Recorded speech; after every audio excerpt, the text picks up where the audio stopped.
would just say in summary, government failed in complying with the principle that public power should always be exercised within the confines of the law. And two, public power should always be exercised in the public interest.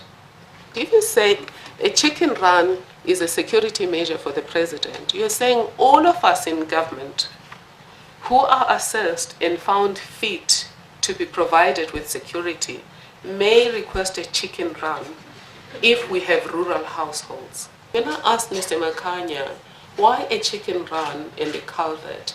He said, this is the way they do it in England. We're not in England, but even in England, people build those things for themselves. They're not built for any public official by the taxpayer. As they were deciding, I'm saying the president should have asked, how much will this cost?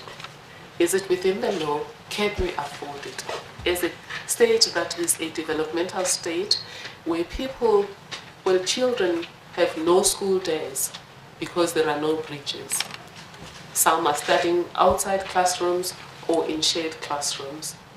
Some have no toilets, as the child who died recently because they didn't have to. That's why I've said the president, in terms of Section 96 of the Constitution, should have asked those ethical questions. Most people, and the media in particular, haven't like to be able to talk about the cost of corruption in rands and cents terms. And it's very difficult to measure. In a sense, what makes this case fairly unusual is that it isn't that difficult to measure what the rands and cents cost of corruption is.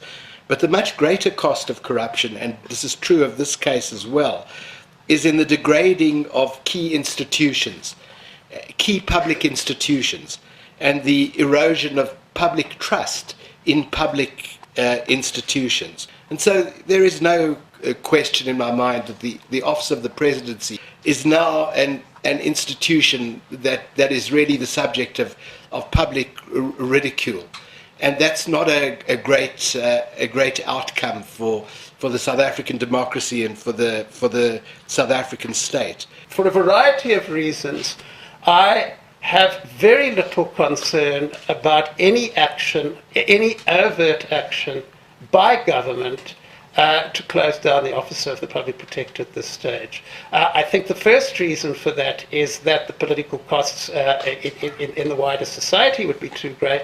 However, that only goes so far. And I don't think the issue is whether the institution is going to be closed down. I think the issue is whether the next incumbent is going to be independent. We get the society we deserve. And we create the societies we live in. We can't point fingers at anyone and say they are responsible for our fate. Each society gets the future it creates for itself.